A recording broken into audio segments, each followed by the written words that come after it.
Hi అండి. అందరికీ నమస్తే. Welcome to my channel Siri Somen vlogs. ఈ రోజు మన వీడియోలో వచ్చేసి కైలాసగిరి ఎలా వెళ్ళాలి, అలాగే కైలాసగిరిలో చూడదగిన బెస్ట్ వ్యూ పాయింట్ ఏంటి, అలాగే కైలాసగిరిలో ఇంకా చూడాల్సిన ముఖ్యమైన ప్రదేశాలు ఏంటి అనేవి మనం ఈ వీడియోలో అయితే తెలుసుకుందాము. కైలాసగిరి వెళ్ళడానికి మేమైతే ముందు సింహాచలంని దర్శనం చేసుకున్నాం కదా. సింహాచలం దర్శనం చేసుకున్న తర్వాత కొండ పైనుంచి కిందకొచ్చిన తర్వాత మేమైతే కైలాసగిరికి అయితే స్టార్ట్ అయ్యాము. మేము కొండ నుంచి కిందకొచ్చిన తర్వాత అక్కడ అడిగాము కైలాసగిరి ఎలా వెళ్ళాలి అని. మేమైతే తెలుసుకున్నాము. మేము కూడా వెళ్ళడం ఫస్ట్ టైం కాబట్టి కైలాసగిరి ఎలా వెళ్ళాలి అని అక్కడ కండక్టర్స్ని అండ్ అలాగే చుట్టుపక్కల షాప్ వాళ్ళని కూడా అడిగాము. కైలాసగిరి వెళ్ళడానికి 68K బస్ అయితే ఎక్కమని చెప్పారు వాళ్ళు. 68K బస్ అయితే ఎక్కితే మనం కైలాసగిరి కొండపైకి డైరెక్ట్ గా వెళ్తుందంటండి. అండ్ అలాగే ఆటోస్ కూడా ఉన్నాయి అక్కడికి వెళ్ళడానికి. కానీ ఆటోస్ ఎక్కితే ఓన్లీ కైలాసగిరి ఎంట్రన్స్ దగ్గరికి మాత్రమే తీసుకెళ్తాయంట. కొండపైకి మాత్రం తీసుకొని అయితే వెళ్ళవు. అక్కడ లాస్ట్ పాయింట్, అక్కడ వరకు మాత్రమే తీసుకెళ్తాయంట. లేదు ఇంకా మామూలుగా బస్సెస్ గనక డైరెక్ట్ 68K బస్ గనక రానట్లయితే మనకి హనుమంతవాక వరకు బస్సెస్ ఉంటాయంటండి. లేదంటే హనుమంతవాక వరకు ఆటోలో వెళ్ళినా సరే అక్కడి నుంచి 68K బస్సెస్ అయితే ఉంటాయంట. హనుమంతవాక వరకు ఆటోలో కానీ వేరే బస్లో కానీ వెళ్ళినా అక్కడ నుంచి 68K బస్సెస్ చాలా ఉంటాయంట. అక్కడ మళ్ళీ మనం 68K బస్ ఎక్కితే డైరెక్ట్ గా కైలాసగిరి కొండపైకి అయితే చేరుకుంటాము. మేమైతే చాలాసేపు చూసామండి. 68K బస్ అయితే రాలేదు. చాలాసేపు చూసాము, వెయిట్ చేసాము. వస్తే బస్లోనే డైరెక్ట్గా వెళ్ళిపోదాము అని. కానీ చాలాసేపు వెయిట్ చేసినప్పటికీ కూడా బస్ అయితే రాలేదు. ఇక ఆటోలో వెళ్ళిపోదామని అయితే మాట్లాడుకున్నాము. ఈచ్ పర్సన్ కి ఆటోలో వచ్చేసి 50 రూపీస్ అయితే ఛార్జ్ చేశారండి. 50 రూపీస్. మనకి బస్లో వెళ్తే మాత్రం 20 రూపీస్ వరకు మాత్రమే ఛార్జ్ చేస్తారంట. బస్లో చాలా తక్కువ ఛార్జ్, ఆటోలో కొంచెం ఎక్కువ ఛార్జ్. ఆటోలో మనకి కైలాసగిరి ఎంట్రన్స్ పాయింట్ వరకు మాత్రమే తీసుకెళ్తున్నారు ఈ 50 రూపీస్ ఛార్జ్కి. అక్కడ నుంచి మళ్ళీ మనం బస్లో వెళ్ళాలి.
ఎంట్రన్స్ దగ్గర అయితే ఆటో దిగేసి మళ్ళీ బస్ అయితే ఎక్కాము. అక్కడ ఎంట్రన్స్ దగ్గర 10 రూపీస్ అయితే ఛార్జ్ చేశారు ఈచ్ పర్సన్ కి కొండపైకి. ఇక్కడ వ్యూ చూస్తున్నారా, చాలా బాగా కనిపిస్తుంది కదా. ఇక్కడ చాలా చెట్లు అడ్డుండడం వల్ల మనకి వ్యూ అనేది కొంచెం సరిగా కనిపించట్లేదు. బట్ చూస్తూ ఉంటే మాత్రం చాలా బాగుంది. ఇక్కడ నుంచి చెట్లు అడ్డు లేకపోతే ఇంకా మొత్తం క్లియర్ గా కనిపించేది. మనం కొండ మీదకైతే వచ్చేస్తున్నాము. ఇక్కడ కైలాసగిరి అక్కడ ఎంట్రన్స్ దగ్గర నుంచి పైకి ఒక జస్ట్ 10 మినిట్స్ వరకు అయితే పడుతుంది పైకి వెళ్ళడానికి.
సో ఫైనల్‌గా అయితే కొండపైకి కైలాసగిరి కొండపైకి అయితే వచ్చేసాము. ఇది మనకి ఎంట్రన్స్ అండి. చూస్తున్నారు కదా! ఇక్కడ మనకి ఈ ఎంట్రన్స్‌కి రైట్ సైడ్‌లో మనకి కార్ పార్కింగ్ అవి చేస్తున్నారు. 4 వీలర్ అవి. కార్ పార్కింగ్ అంతా రైట్ సైడ్ అయితే చేస్తున్నారు. ఇది ఎంట్రన్స్ అండి చూస్తున్నారు కదా!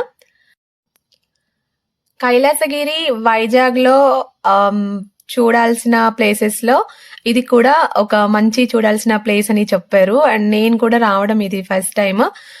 ఇక్కడ కైలాసగిరి పైన కూడా మనకొక చిన్న పార్క్ లాగా అండ్ అలాగే ఇక్కడ చిన్న పిల్లలు ఆడుకోవడానికి ఉయ్యాలలు అండ్ అలాగే చిన్న చిన్న షాప్స్, మనం పెయింటింగ్స్ వేసుకునేవాళ్ళు అండ్ అలాగే మనకి ఫోటోస్ దించేవాళ్ళు, అలాంటి వాళ్ళందరూ మనకి ఇక్కడ కనిపిస్తున్నారు. చిన్న చిన్న షాప్స్ కూడా ఉన్నాయి. అండ్ అలాగే ఇక్కడ ఈరోజు మేమొచ్చిందయితే సాటర్డే అండి. సాటర్డే అండ్ సండే వీకెండ్స్‌లో అయితే కొంచెం ఎక్కువ పబ్లిక్ అయితే ఉంటారంట. ఇంకా ఈవినింగ్ ఎక్కువ ఉంటారంట. మేమొచ్చింది 2:00 ఆ టైంలో అయితే వచ్చాము. కొంచెం ఈవినింగ్ 5:00 అలా అయితే మాత్రం పబ్లిక్ కొంచెం ఎక్కువగా ఉంటారంట. అండ్ మేమున్నప్పుడు కూడా ఉన్నారు పబ్లిక్. ఎందుకంటే వీకెండ్స్ టైం కదా! అండ్ సాటర్డే అండ్ సండేలో వైజాగ్ పీపుల్ కూడా చాలా మంది విజిట్ చేయడానికైతే కైలాసగిరి అయితే వస్తారంట. అండ్ ఇక్కడ చూస్తున్నారు కదా! పబ్లిక్ ఈరోజు కూడా ఉన్నారు. మనం ఇంకొంచెం ముందుకెళ్తే మనకి కైలాసగిరి ఎంట్రన్స్ అయితే ఇంకా వచ్చేస్తది మొత్తం. అది ఫస్ట్ ఎంట్రన్స్. అండ్ ఇది మొత్తం మనకి శివ పార్వతులు స్టాచ్యూస్ ఉంటాయి కదా! దాని ఎంట్రన్స్ అన్నమాట. దాని ఫస్ట్ ఎంట్రన్స్‌లో మొత్తం మనకి షాప్స్ ఉన్నాయి. ఇక్కడ చూస్తున్నారు కదా! మొత్తం మనకి షాప్స్, చిన్న షాపింగ్ లాంటిదైతే మనం ఇక్కడ చేసుకోవచ్చు. అలాంటి షాప్స్ మాత్రం ఇక్కడ ఉన్నాయి. ఏవన్నా చిన్న కూల్ డ్రింక్ షాప్స్ అండ్ అలాగే కాఫీ షాప్స్ అలా ఉన్నాయి. అది ఫస్ట్ ఎంట్రన్స్ అప్పుడు. ఇప్పుడు ఇది సెకండ్ ఎంట్రన్స్ అన్నమాట. కైలాష్ హిల్స్ అని ఉంది కదా! దీని ఎంట్రన్స్ లోపల మనకి శివపార్వతుల స్టాచ్యూ అయితే ఉంటుంది. ఈ లోపల నుంచి కొంచెం ముందుకెళ్ళగానే మనకి స్టాచ్యూస్ అయితే కనిపిస్తాయి.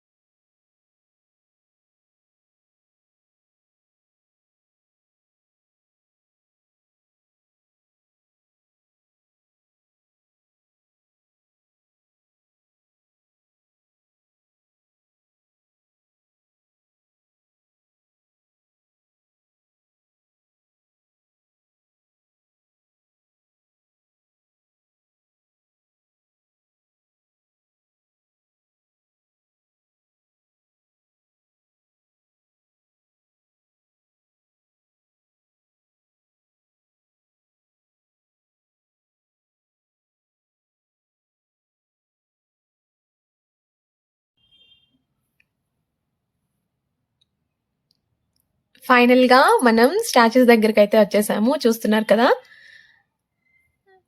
సో చూడగానే ఒక సూపర్బ్ అనే ఫీలింగ్ అయితే నాకు కలిగిందండి. సో చాలా బాగుంది అన్న ఫీలింగ్ కలుగుతుంది గదా! సో ఆ ఫీలింగ్ అయితే నాకు కలిగింది. అండ్ చూడ్డానికి చాలా చాలా బావుంది. అండ్ ఈ స్టాచ్యూస్‌ని అండ్ చుట్టూ ఉన్న వాతావరణాన్ని మనం ఈ టైంలో కాకుండా ఈవినింగ్ చూస్తే చాలా బావుంటుందంటండి. మనకి స్టాచ్యూస్‌కి లెఫ్ట్ సైడ్‌లో అండ్ బీచ్ వ్యూ పాయింట్ ఉంటుంది. అక్కడ గనక మనం అక్కడి నుంచి గనక బీచ్ చూస్తే మాత్రం చాలా చాలా బాగా కనిపిస్తుంది. నాకైతే ఆ వ్యూ పాయింట్ చాలా బాగా నచ్చింది. అండ్ ఇక్కడ చూస్తున్నారు కదా! అందరూ అక్కడ కంటే అండ్ ఇక్కడే ఫస్ట్ వచ్చేసి వ్యూనైతే ఎంజాయ్ చేస్తున్నారు. అలాగే మనకి కైలాసగిరిలో రోప్ వే కూడా ఉంటుంది. మనకి మొత్తం వ్యూనంతా రోప్ వేలో మనకి చూపిస్తూ ఉంటారు. అండ్ అది టికెట్ ప్రైజెస్ వచ్చేసి పెద్దవాళ్ళకి 150 రూపీస్ అయితే ఉంటుందండి. చిన్న వాళ్ళకి 80 రూపీస్ వరకు ఉంటుంది. మనకి పైనుంచి కింద వరకు మొత్తం వ్యూ పాయింట్ అయితే చూయిస్తారు. మేమైతే నేనైతే ధైర్యం చేయలేదు. బట్ చాలా మంది ఎక్కుతున్నారు. నేనైతే ధైర్యం చేయలేదు. జస్ట్ ఇక్కడ నుంచి మాత్రమే చూసాను. ఇక్కడ నుంచి కూడా మనకి వ్యూ పాయింట్ చాలా బాగా కనిపిస్తుంది. నాకైతే చాలా బాగా నచ్చింది. అండ్ అలాగే దీన్ని నైట్ టైమ్‌లో చూస్తే ఇంకా ఇంకా బావుంటుందంట. అండ్ వైజాగ్‌లో వీకెండ్స్‌లో పిల్లలకి హాలిడే టైమ్స్‌లో కైలాసగిరిని ఎక్కువగా విజిట్ చేస్తూ ఉంటారు అని చెప్తున్నారు. ఎందుకంటే ఇక్కడ పిల్లలు ఆడుకోవడానికి అన్ని రకాల ఏర్పాట్లను అయితే చేసుంచారనమాట. పక్కన మనం ముందుకెళ్తే పిల్లలు అందరూ ఆడుకుంటూ ఉంటున్నారు. పార్క్‌లో వాళ్ళకి ఉయ్యాలలు ఊగడము అండ్ చిన్న చిన్న గేమ్స్ ఆడుకోవడానికి అలాంటివన్నీ ఈ పార్క్‌లో అయితే చిన్న పిల్లలు ఆడుకోవడానికైతే పెట్టారు. సో, కాబట్టి వీకెండ్స్‌లో అండ్ సెలవుల్లో పిల్లలు కూడా వచ్చి బాగా ఎంజాయ్ అయితే చేస్తారంట. అండ్ ఇక్కడ శివపార్వతుల స్టాచ్యూ చూసారు కదా! నాకైతే చాలా బాగా నచ్చింది. నేనైతే చాలా ఫోటోస్ దిగాను ఇక్కడైతే. అండ్ మీలో ఎవరైనా కైలాసగిరి విజిట్ చేసినట్లయితే ఎలా ఉందో నాతో కామెంట్ సెక్షన్‌లో అయితే తప్పకుండా షేర్ చేసుకోండి. అలాగే నా వీడియో నచ్చితే లైక్ అండ్ షేర్ అయితే చేయండి. మరొక ఇంట్రెస్టింగ్ వీడియోతో మళ్ళీ అయితే కలుసుకుందాం. Thank you.